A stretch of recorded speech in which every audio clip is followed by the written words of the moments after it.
Welcome to Sai Speaks episode 1. So let's talk about the first Purushartha, which is Dharma. What is Dharma? Dharma is, in simple words, is purpose. Purpose, now it's kind of a political word, right? Sanatan, Dharam. Dharma is really what a human is supposed to do, and dharma can be attributed to animals as well. Like, what is the dharma of an ant? The dharma of an ant is to build its colony and to gather food. And what is the dharma of a grasshopper? Is to gather food and prepare for hibernation. So dharma is there in every creature of this earth. So we also have a dharma, and I feel like most humans today, most people today, most young people today lack that one thing, which is the first step. It's not interminglable or like exchangeable. Dharma, Artha, Kam, Moksha usually go in a line, but sometimes, all of the times, Dharma comes first. So, in a few texts which I've been reading, which really caught my eye, was something like, it goes like Dharma Daya Paraha. It's a Sanskrit term which usually just translates to something like Dharma. There is no bigger Dharma than being compassionate when it's really required. When you can't be compassionate, you don't have to be. But Dharma can also be interpreted as something like that, where one person has to have compassion towards one's enemies or one's wrongdoers. So that is the biggest dharma, and there is no big dharma than that. So dharma can also mean that in certain contexts, but in the context of purusharthas, dharma is purpose. And to find this itself, for people it takes years on. For some people it's faster, for some people it's not very fast, right? For me personally, I think for me to find dharma itself, it took me almost 2+ years.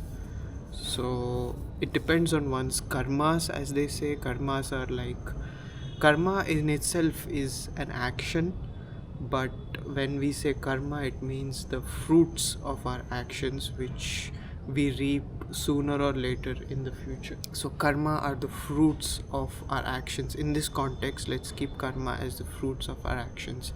So due to our karmas, we are not able to realize certain things, and dharma is one of the main things which people are not able to realize. People think, people in the West especially, have figured out Artha, which is money, right? They've figured out that money part, and they've kind of figured out the dharma part, kind of hazy. They don't have really strong moral standings, but it's about money, it's about Artha. Karmas really delay some things because some things have to be sorted out. It's like accounting, right? I don't know if people watch this have any experience of accounting. It's like you have to clear one account to open another. So it's like the karma keeps clearing itself, and usually it's not really like a cosmic thing that it's just gonna happen. It's morely a human effort. It's morely a person's effort to like actually go about it and actually try to find it. So my thing was to read, which was the best thing I could do at that time. I don't like to beat myself up. I could have done that, I could have done this. Really, I could have not done anything. I could have just done the best of whatever information I had at that point of time. So reading was my thing, and I started doing that. And that was not enough to find dharma, because dharma is much more deeper than that. It's a lot more emotional, it's a lot more mental as well. So that's dharma, that's purpose, which is deep rooted within all of us, right? Something that rings a bell every time we think about. But most people really sideline all that to just like do what they're supposed to do, I guess. Like, we all have obligations, but dharma is bigger than all of the obligations. Dharma is the biggest obligation. दूसरा अध्याय is Artha. Artha is something people are going crazy behind, right? Everyone wants more and more money so that they can have more and more things. This kind of also relates to kama, which is desire. But this desire is something else. Let's speak about that. Artha is value. In its like pure translation from Sanskrit, Artha is something like value. What is the value of the dharma? Dharma is the weight and Artha is the means to satisfy that dharma. Or Artha is the means to satisfy the kama as well. It's interchangeable in this way. So Artha is money as of now. Let's say Artha is money in this context. There is a example for Artha which comes from the goddess Lakshmi. The name Lakshmi itself comes from Lakshya. Lakshya is destination, or Lakshya is a goal. If Lakshmi likes your Lakshya, she will come into your life. That is Artha basically. That's how you should really see Artha. Artha is just a means to an end, but most people have made Artha their whole life. Artha has become the definition, like I make what 10 LPA per annum, whatever the fuck, like I don't know, 20 LPA per annum, 30 LPA per annum. It doesn't make a difference, man. You have no dharma, so like you make how much ever money in the world, like what's the point? Number 3 is kama. Refers to desires. Desires of human beings. We have desires, and this concept I have been also learning a lot about recently, and I had learned that kama is also relating a lot more to sexual desire, not material desire, not like I want a big flat or I want a big car. Kama especially sometimes refers to sexual desire. That's why we have so many sexual tantras in our tradition, in the Sanathan tradition, Kama Sutras or the other kinds of tantras which explore the ways of liberation through sex. That is very important to actually practice it with the right person. So-called this college relationships, right? You see so many people, I've seen so many people, college relationships, and then those guys don't even talk to each other after the college is done. They fucking hate each other half of the time. So that is not real kama. That is like just like dopamine hits, just have some sex. So that's not real kama. Whenever you go through the path of the purusharthas, dharma, artha, kama, and you get to kama, you have to have the right person who's also on the same energy level with you. One cannot be here, watching Instagram all day, and one is, working their ass off, and there's no match in energy, and this karma part will never be satisfied. That's why people are always saying like, let's die together, let's get old together. I don't want to get old together. Fuck knows no one. We have to be on the same level. If your partner is not on this level, you should never even interact with them. Or listen, if you have desires, maybe interact, but marriage and the strong commitment should never be given to people when you think their energy isn't with you and their life is not going the way you're going, right? What's the point, right? She's beautiful, he's rich, so what? He has Artha, he has no Dharma. What's the point? Final part, the big Moksha. Moksha is what everyone is behind, right? Moksha is something everyone is behind, quite literally, like old, young, everyone wants to like be free, they want to be liberated or whatever.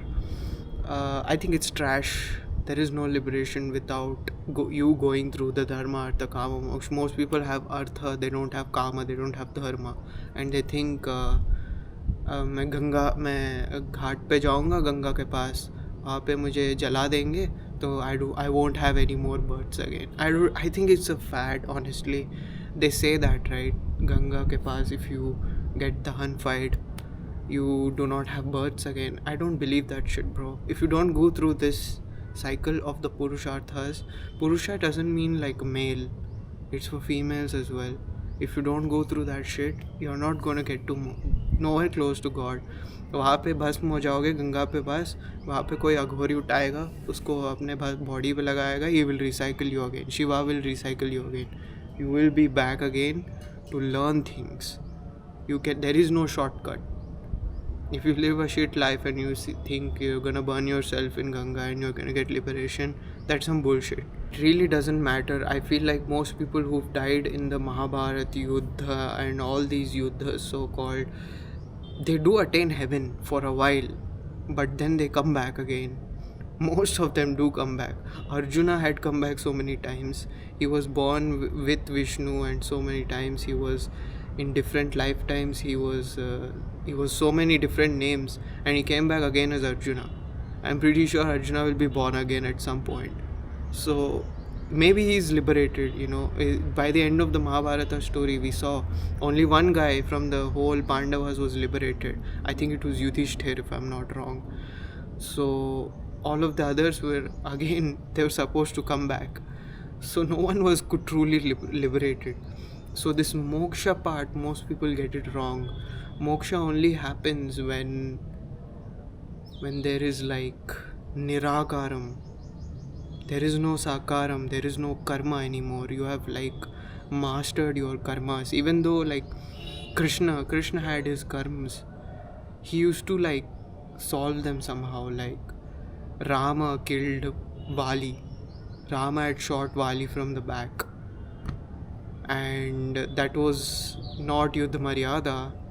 So Vali came back as a hunter, and Krishna had kind of cleared that karma during the end of Dwapar Yuga when he was sleeping on a tree. Vali came back as a hunter and he shot him in the. He thought this was a deer's ear from a far behind, and he shot it. And Krishna had to leave his body like that. So Krishna had satisfied those karmas. You have to like master your karmas. You have to be a yogi in that way. Only then you can really, really be liberated. Whereas like, what if let's take a idealist scenario. You go through Dharma, Artha, Kama. You've satisfied all of them. Good job, right? Moksha can only happen when you leave these things. When you truly have satisfied your desires, you go to Vanaprastha, you go to the sages or monks as you get older. I was reading a Zen book on Buddhism, and people at their old age are supposed to actually do this. I don't know if they do it in Japan. People glorify Japan so much, right? I don't fucking know. I don't think they do that anymore, the modern Japs, but back in the day they used to go to monasteries or whatever as they got older. They used to not sit in cities and contemplate on having more desires, which I think most old people are doing right now. Most old people, like, let's not go there. I don't think they don't even have dharma, most old people at this point. But moksha happens only when there's true commitment. When there's no true commitment, the soul wants to still do things in the right way. Like people say, oh, I should have done this, I could have done this. If you still have that, the soul will again manifest in this world. There is no moksha. Most people don't even need moksha. They just like, they want some relief, right? They want to hit a joint or whatever. Just get some relief, bro. You don't need moksha. So stop going to Ganga, guys. Whoever old guys also watching this, not gonna get it. Sorry, you're gonna come back again. So that is moksha. That is a little lesson on Purusharthas. If you like it, just tell me, ask me questions really in the comments. Don't give me suggestions, okay? I don't fucking need no one's suggestions. Ask me things in the comment section about the Purusharthas. I have some ideas about some other videos which I think I'm gonna do. I'm gonna answer the questions as much as I can in the comments. So ask me good questions. If you ask me shit questions, I'm gonna piss on you on the comment section. So thank you so much. Namaste. Hari Om. Hari Om.